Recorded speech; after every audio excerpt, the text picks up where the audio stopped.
All right, that is 5:02 by my watch, so we'll go ahead and call this June 27, 2019 meeting of the Carson City Library Board of Trustees to order, and we can proceed with the roll call.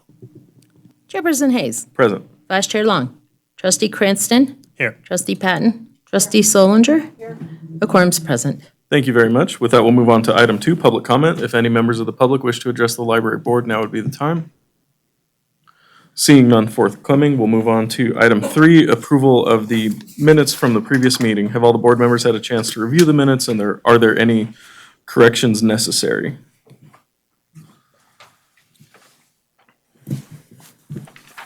I didn't see anything that needed to be corrected. I will move that we accept the minutes as presented. I second. Those in favor, please signify by saying aye. Aye. Those opposed? Hearing none, the motion carries. Mr. Chair, is Oh, that I'm for sorry. both dates? We have right, two sets. Is that for both dates? We can do that.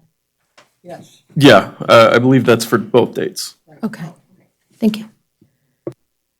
With that, we'll move on to item 4, the Friends of the Carson City Library report.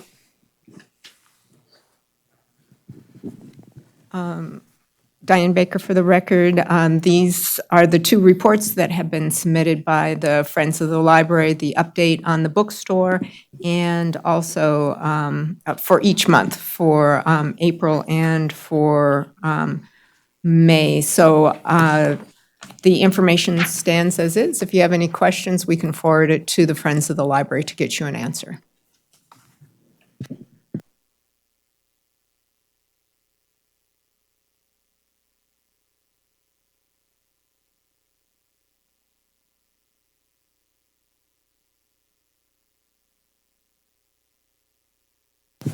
My mic was off for that.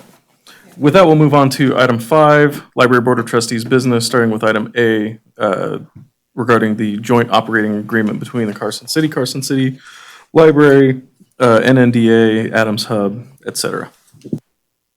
And I was going to ask Todd Reese, our Deputy DA, to take lead on this.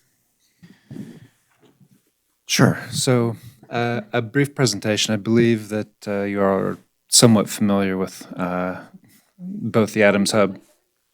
It is. Is it? Okay. The Adams Hub LLC, the Carson City Library, NNDA, and Carson City are entering into a joint operating agreement for the Adams Hub, whereby the NNDA will essentially establish a business expansion program, and the library is going to fund the program manager for that program with $60,000 that is donated from the Hop and May Adams Foundation. The agreement is pretty ironclad from the standpoint that if we don't get that donation from HMAF, then we, or the library or the city, is not on the hook to continue to donate the $60,000. The goal of this program was to meet the requirements in the donation agreement from HMAF to the library, that the library use the money donated from HMAF to fund a business expansion and retention position at the Adams Hub. In conjunction with this joint operating agreement, NNDA is going to be, through a separate agreement between NNDA and the Adams Hub LLC, NNDA is going to be leasing space at the Adams Hub, and the joint operating agreement specifies that those payments will be delivered to the library, and the library will then use those payments to fund programming at the Adams Hub for business expansion and operation purposes. In a nutshell, that's the agreement. If you have any questions, please ask.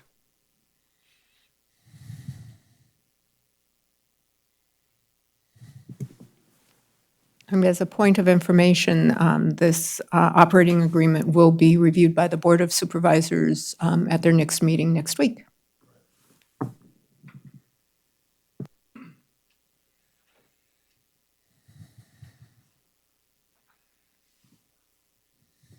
So I took the time to read through this a couple of days ago, and like Todd said, it sounds like, you know, the library and the city and everybody is very well protected against any eventualities that could come up. So, did any board members have any questions about it?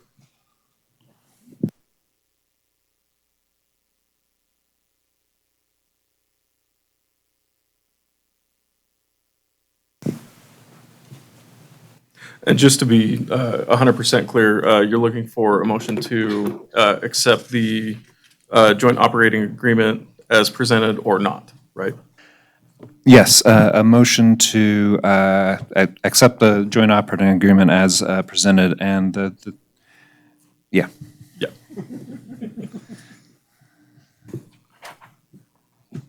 So if there was no further discussion from the board, I would entertain a motion.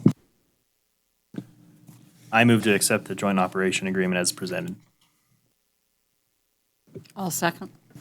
Those in favor, please signify by saying aye. Aye. Those opposed? Hearing none, the motion carries.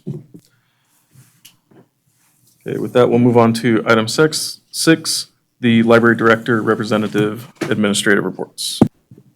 All right. Thank you. We'll be starting with the review of the budget and our current status. We are, of course, getting to the very end of the fiscal year. The reports that you are looking at were run several weeks ago, so they'd be prepared for the meeting and the presentations for uploading. So where we were at that time, you can see we were doing fairly well with our expenditures against what was required in FY19, not only from the general fund, but also against our other accounts. If you had a chance to take a look and compare back, you could see that the revenue for the hub has slowly increased over the last several months for its proportion there. Scrolling down, most of the situations we're at with the grants almost completely expended. You see the planning grant, we have a lot of contract expenses that have been and are being paid out, so we should be fully expended there. And also in the gift fund, you can see that we have been expending full amounts, close to full amounts with our funding that we have.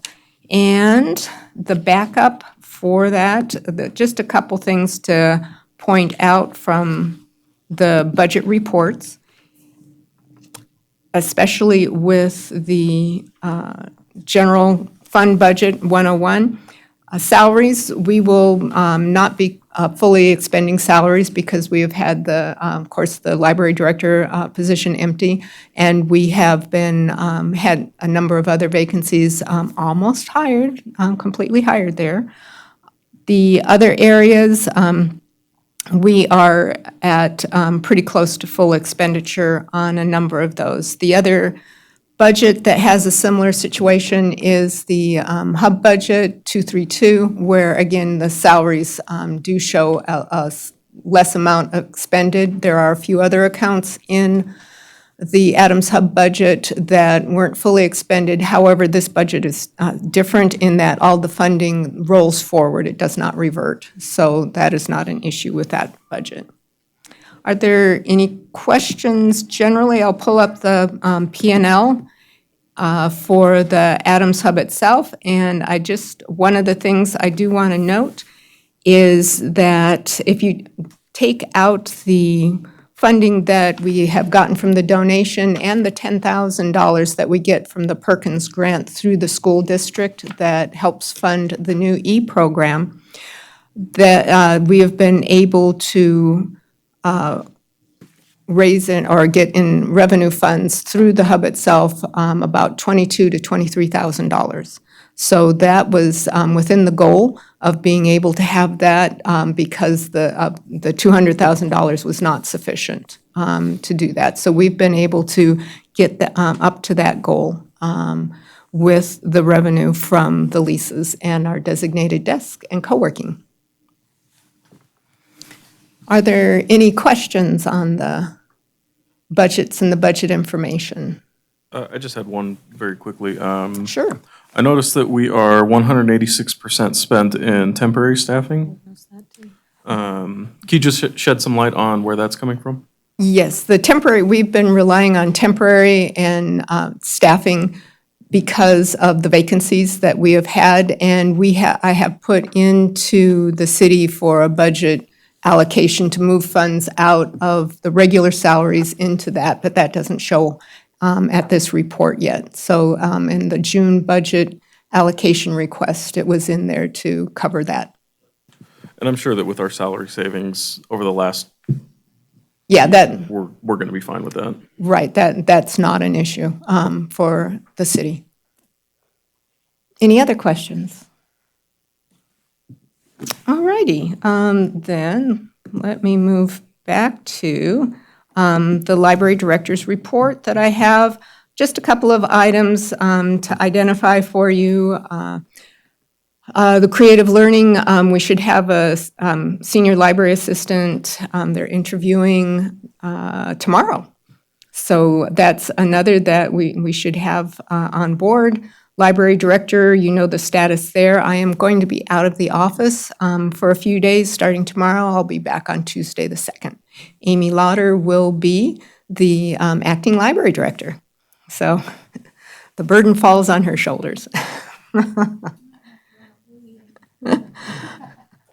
Informational, we still have the library board trustee vacancy. It is open. It was extended into July. And so that will close in mid-July, and that will then go to the Board of Supervisors for an appointment.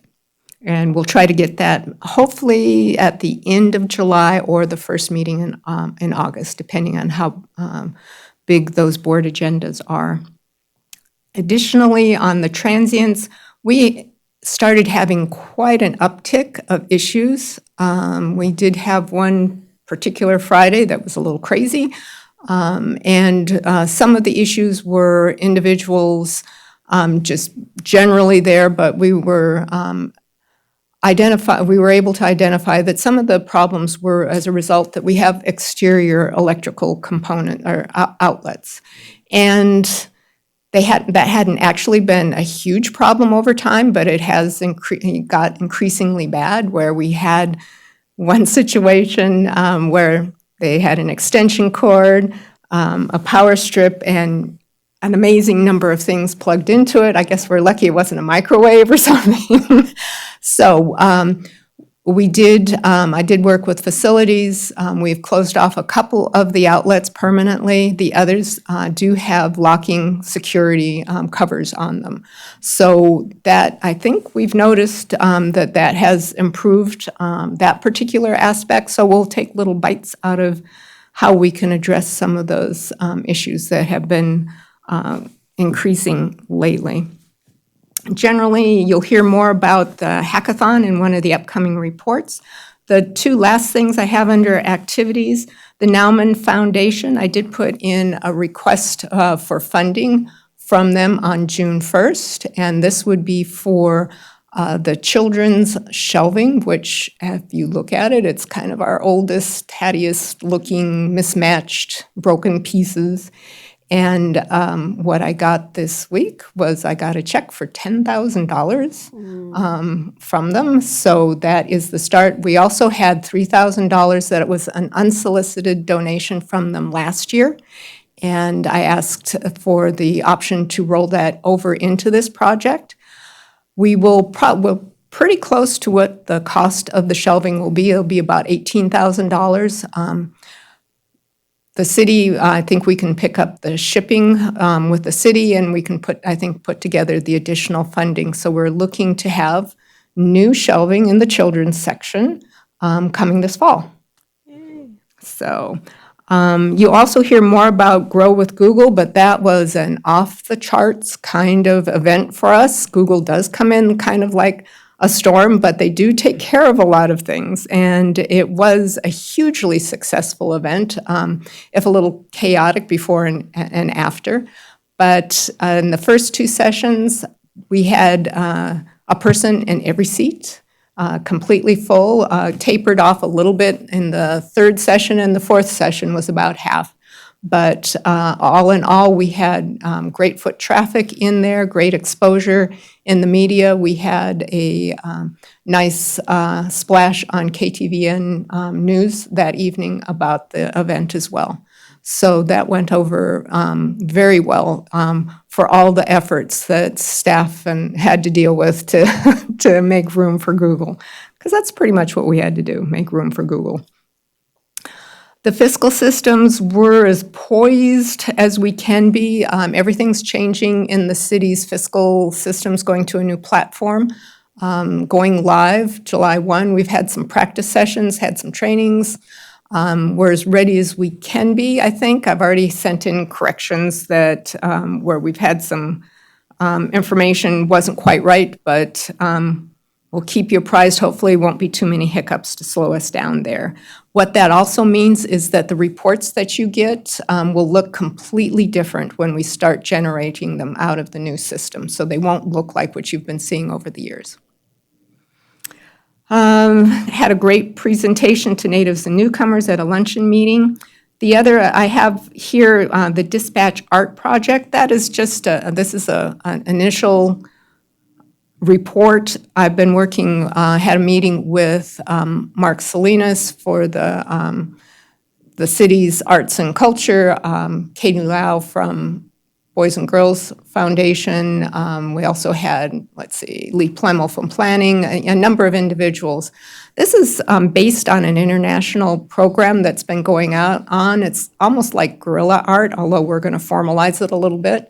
And that's where you use Legos in cities and just to do temporary art fix installations. And so we have some pretty good input already. Steve Neighbors at the Hub, and he also manages the building of the brewery across the way, is all over it. We can start with his buildings and do some of our initial there, and maybe even set up a little competition between the library's Lego Club and the Boys and Girls Lego Club, and have them across the street from each other and do an initial rollout on that. So we're looking at some fun stuff there. Wanted to put in this great quote that we got that just really features how much great work our staff is doing and coming together. Again, an unsolicited comment, and it just does feature the great work that the community sees in the programming and the staff. Adams Hub, we've gotten a number of our educational outreach programs underway. SCORE, Lunch and Learn. SCORE is going to be a quarterly program, Lunch and Learn monthly, so we've had a couple of our monthly Lunch and Learns. I had a chance to present to the Entrepreneurs Assembly June 12th. We have still looking at some new contacts with clients. You've heard about the NNDA program, and we're wrapping up the contract with the Carson City School District. I've had initial conversations with them. It's kind of in between times right now with people at the district, but it looks like we'll be able to get that again for the new entrepreneurs program that has been run by Youth Positive and Molly Dahl the last year. The Chinese entrepreneur delegation was great fun, but we're looking forward to the Young African Leaders Initiative, YALI, which they will be in Nevada actually for most of July, and we will be one of their days on July 24th, so that we'll start with them with a lunch and learn. We'll have a couple of other programs, including a pitch fest and some other things with their or with the Entrepreneurs Assembly mentors. So we've had a good chance. Kelly and I have been working with Matt Westfield, our entrepreneur in residence, and that's pretty much got that mostly underway. So you'll get to hear more about that at our next meeting. So that kind of wraps up the basics of what I had. Did you have any questions about any of the items I had in the report?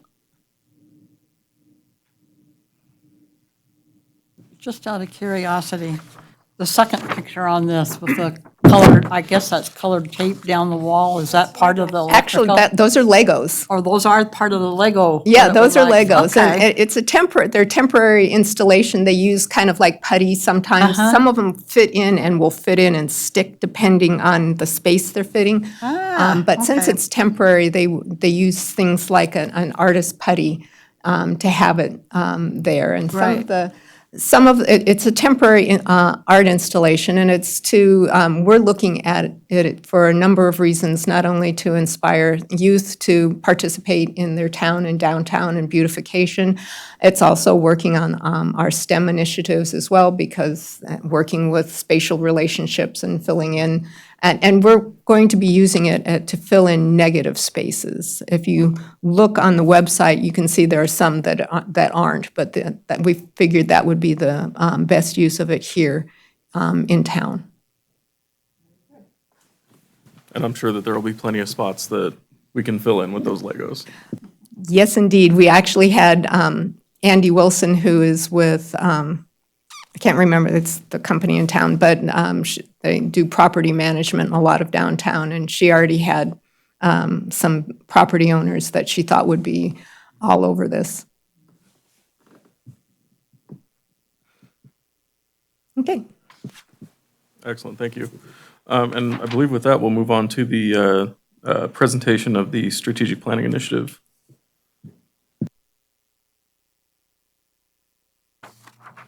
Turned it off. There we go. What you have in front of you is the public-facing, this is a draft of the public-facing document that we were looking to make out of the technical reports that we got through the contract with the university. And the technical reports were information and data dense, but as far as a presentation to the public and easy to read, that it wasn't exactly the purpose of those documents. So this is the draft of the public-facing plan. The other output that we are looking to have is to have a two-page information graphic type handout to have that as well. And so we're in the final design stages of that with Nevada Momentum. And interested if you have any questions or thoughts about what you're seeing here, we'd love to hear that. And I was going to say on that, we are hoping to have the final version out available to the public next month.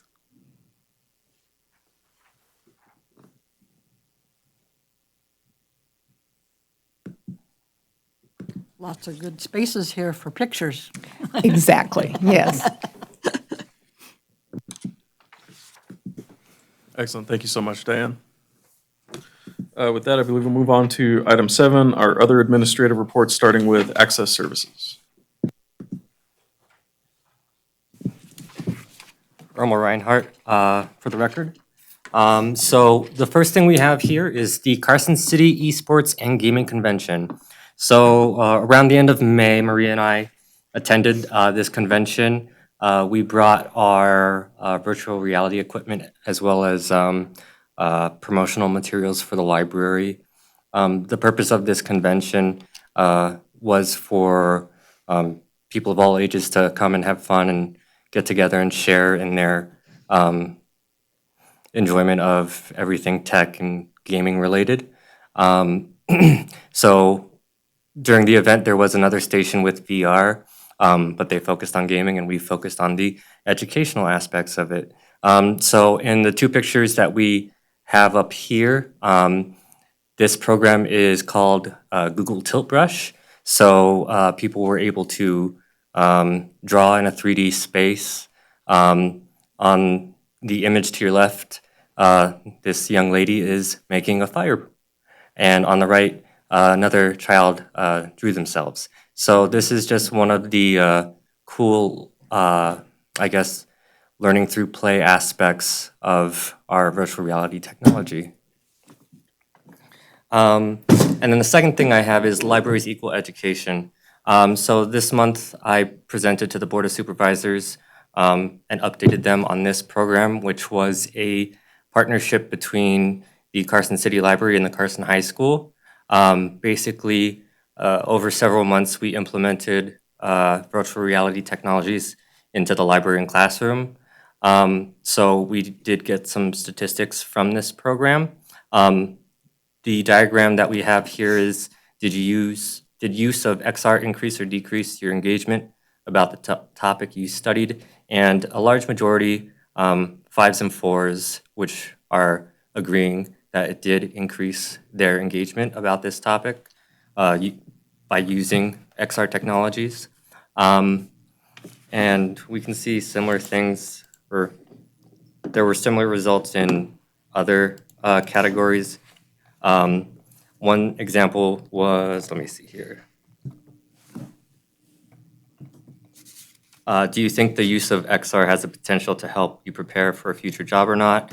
Overwhelming majority of students agreed that it would help them prepare. And that was one of the things from the results generated, was that a majority wanted to see this technology used for some type of job skill or another way of actively learning and preparing to be in a job.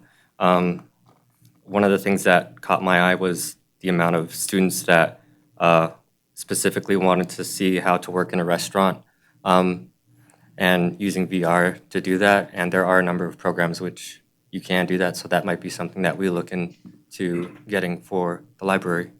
But that's all I have. Do you guys have any questions? I would like to add that this was very well received by it was the joint Board of Supervisors School Board meeting that was held on June 20th, and it was well received.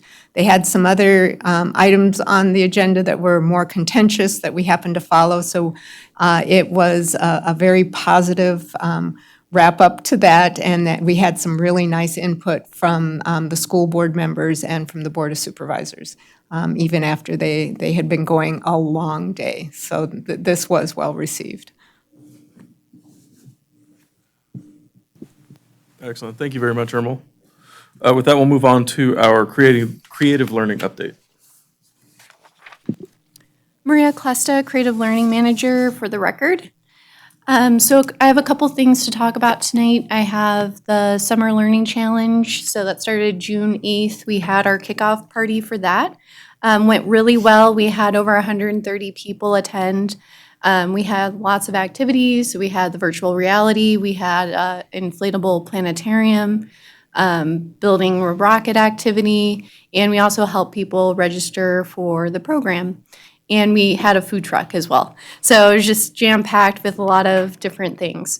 I did want to note that we've been doing really well with registrations for the program so far. I know the numbers I have listed on here are from the first week, but since then, they've expanded even more.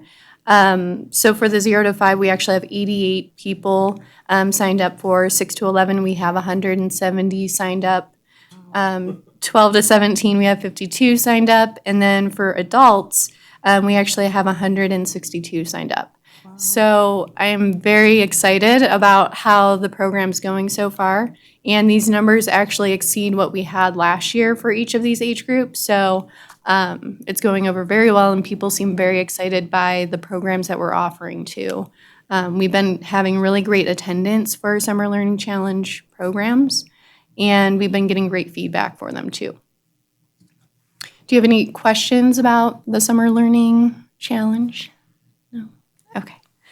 And then secondly, I have Grow with Google information. I know Diane mentioned that a little bit earlier.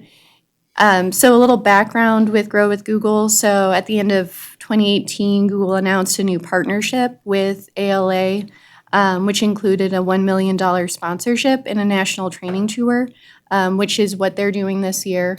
So we were selected as one of 2 cities here in Nevada. Las Vegas also offered a Grow with Google event. But their plan was to offer this program, these free workshops and one-on-one coaching sessions in all 50 states. So it's really great that we were one of the cities selected for Nevada. They offered 4 sessions throughout the day of different workshops focused on businesses and job seeking, how to improve those areas. But for businesses specifically, they had a lot of information about marketing, improving that piece, and reaching customers, which I feel a lot of patrons found helpful. They also had the 20-minute one-on-one sessions, which went over really well. We actually had Bob Krell also speak at the event. We had some great speakers there. And I would say overall, the event went smoothly, considering how quickly it was set up and how much they were offering, so.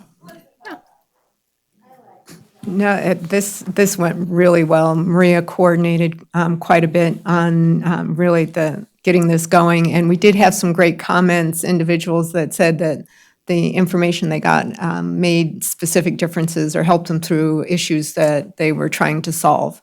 And so that was great feedback that we were able to see from individuals, especially if they had the one-on-one appointments afterwards. I think programs like this help to educate the community on the fact that the library can offer so much more than just books. I will say too, there were so many people there who I'd never seen in the library. I feel like it brought a ton of new individuals into our building, and they might have seen some services that we offer that extended to something they might be interested in. So that was great to see. I think the only other follow-up, I had 2 comments from Google staff I wanted to share. One, I didn't take them as lightweight or gratuitous because they have been rolling out these programs at libraries and in multiple locations. And one comment was they were impressed by how busy all day we are outside of the programming, but people were coming in all day for a lot of the other services. The other comment came from, I believe it was their AV tech who handled a lot of the AV and sound equipment, and she had walked around the building, came back into our makerspace, and she said that I could live here that with all the equipment that we have. I'm not used to seeing that level of equipment in a public library. So those were 2 very good comments from the Google staff that I appreciated.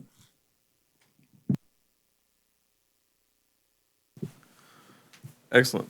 Thank you very, very much, Maria. And those are awesome numbers for the Summer Learning Challenge, so looking forward to hearing more about that.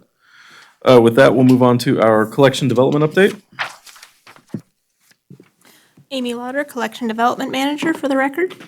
The first thing I think Diane mentioned briefly was our XR cataloging hackathon, which was part of the larger XR libraries project that the state of Nevada has been partnering with California and now also Washington on. Actually, Sina and I were invited out to California by our former director, Sarah Jones, to kind of help as expert catalogers out at their branch. We had 2 concurrent events going on that day at the South Nevada branch in Marin County and at the state library here in Carson City. And the project we were working on was taking, there's a company that they've been working very closely with to provide virtual reality and extended reality content through this equipment. And what we're trying to do is make it available in the library catalog so it's searchable and educators can find it and know how to get access to it and see what it's about. So if they're like, I'm writing a lesson plan on minerals, they can search for it and find appropriate content to go with what they're working on. So that's what we were doing throughout that day. So I think, I don't remember how much I said, we had about 25 people between both of those locations throughout the day. Tammy and the gang planned out lots of like t-shirts and fun stuff to keep everybody going. Because I think we started at 8, or maybe they started at 8 and we started at like 10, maybe a couple hours later. We ran until about 7 o'clock at night, working through those So that was really fun. And they also, what I didn't put in here was some of the results of that project and also how the project's been going on in a larger sense with the programming and getting people exposed to virtual reality and what the possibilities are, was presented at the American Library Association. It was like last week. No, it was on Monday. It's been a long week. It was late Monday afternoon with Sarah, Tammy, Todd Colbro from the State Library, as well as some of their other contributors to the project. Were able to present nationally to a fairly full room. I was there. There were only a couple of different sessions at the conference about extended reality, so we really are on the forefront of this area in libraries, which is exciting. So they were able to share some of their experiences, some of the learning opportunities they've been able to provide, and we've been able to provide between all these different states and different programs with this initiative. So that was pretty cool. My second topic is we have now installed the second phase of our collection development grant project for this year in the Boys and Girls Club Teen Center. I have a before and an after photo for you. That first one is what they've had up there with the one bookshelf that's not very full of not super exciting books, unfortunately. It was kind of a mix of odds and ends with a few things. They were like, well, a teen might read this, and some things they were like, I'm not sure why this is here. So we were able to kind of sort through that, keep the good stuff, leave the not so great stuff. And then, so that's that, as well as a whole bunch of our advanced reader copies or paper of publication we donated over there. So that's what that first shelf on the left is now, and a giveaway. I feel like this.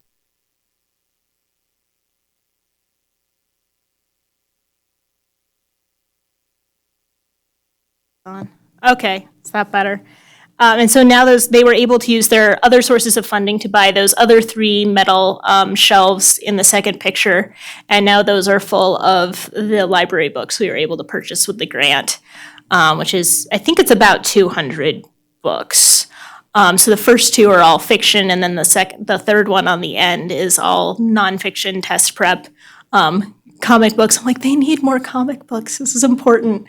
No, they're very excited, and I'm hoping to kind of add to that as they go along, and they're encouraged to let James know like what they like, what they want more of. So that's really exciting, especially with the summer reading starting up, giving them some stuff to read. So I'm really happy to like get better books into these kids' hands. So that's really fun.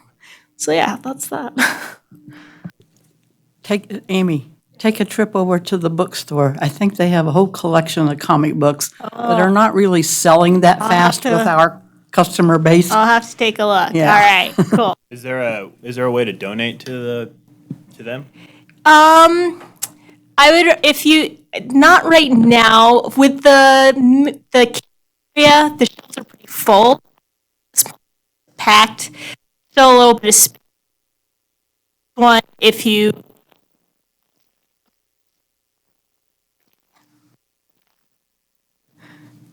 But yeah, we don't have a channel really, but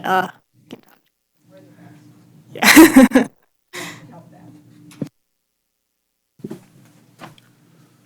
Excellent. Thank you very much, Amy. With that, we'll move on to item 8, board member announcements and requests for information. I do have an announcement. As I'm sure most of us know, this is Diane Solinger's last meeting with us.